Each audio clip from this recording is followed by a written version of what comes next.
an indigenous Indian, and he's wearing wings. And well, I got it wrong. So wrong. The imagery wasn't an indigenous Indian. I knew it didn't make sense. Nothing I looked up made sense. And then a series of events have happened since then. So in that video, I was talking about a loved one who's passing on, and I'm seeing this transition through. And that loved one came to me before they passed away.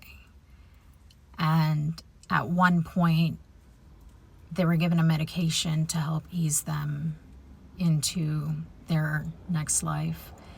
And the minute they were given that medication, I had a woof, like the medication was going through me.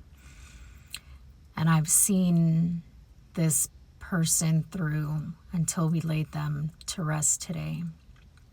In between that time frame, I saw an owl during the day when I was at my mom's house, and this owl was flying low down.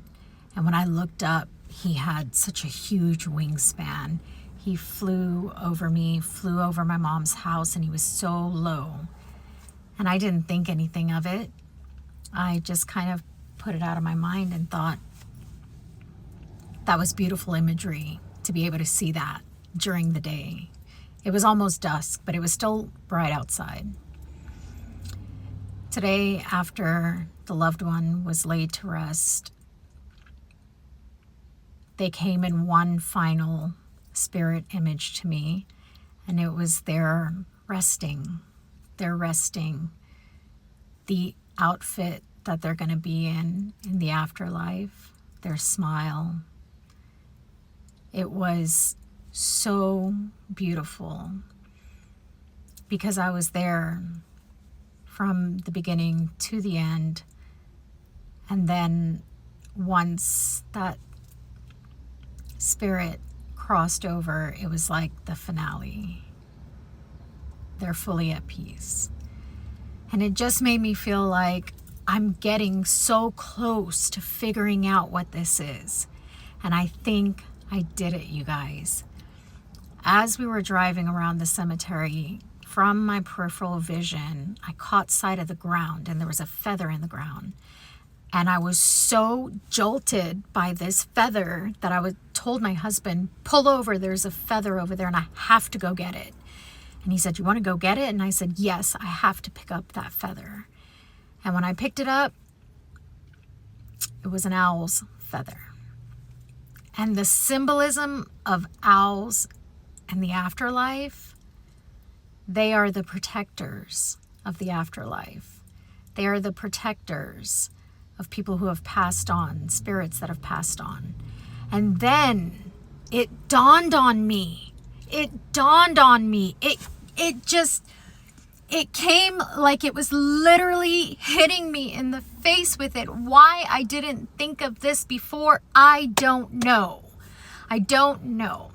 But last year, when I opened my heart to all of this, it was because I was being plagued by my dad's death when he passed away. And he was coming to me again, and I just couldn't process it, and I couldn't understand it. And for the first time in over 9 years, because I have meditated a couple times in between there, but I was not in it. My heart was not in it. My subconscious was not in it. Nothing happened. Some things happened here or there, not noteworthy. This particular event, what happened was phenomenal.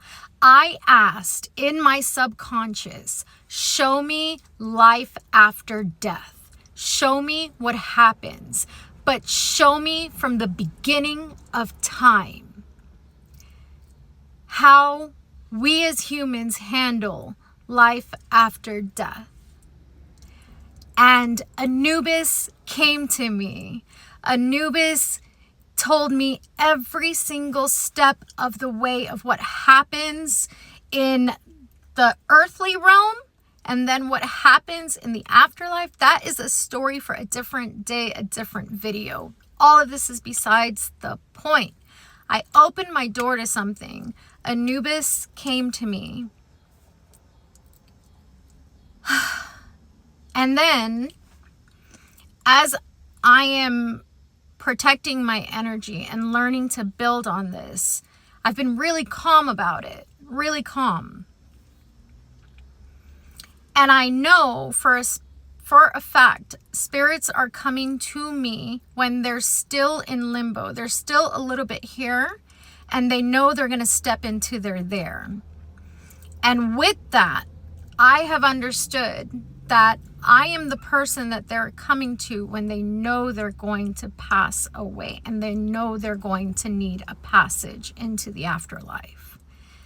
Then there are instances with lost souls that come to me that are still tethered, that want to move over, that want to cross over, and they're using me as an outlet to get there.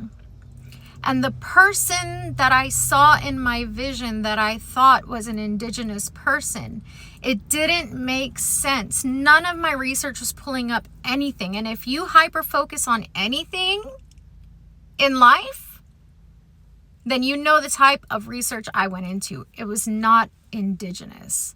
Because after seeing the owl, after finding the feather, after seeing the transition of this loved one literally slip and then move over and then pass over and then come to me after they've passed over to show me their final resting place and what they're going to look like in their afterlife, where they are now. It clicked. Egyptian god. Is there an Egyptian god or goddess that has the wingspan of feathers?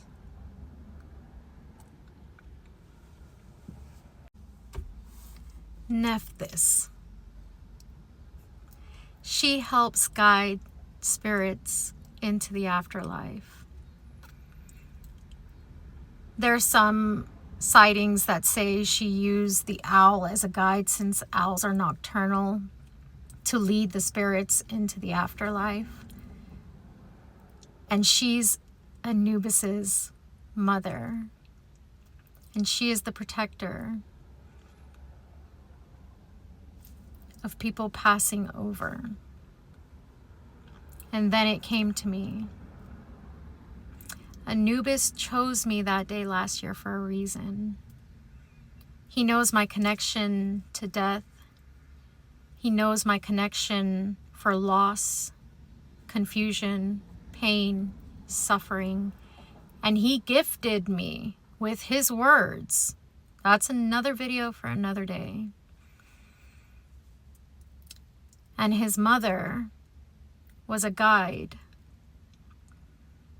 I can't help but think Anubis chose me to be the protector of spiritual beings who know they're going to pass over, and they need someone to hold their hand while they transition. And when it dawned on me, my whole chest just opened up. And suddenly, it all makes sense. It all makes sense. I'm tethered to the Egyptian gods and goddesses, because along with my question of life after death, I also asked, how was life created? And that's when Ra came to me.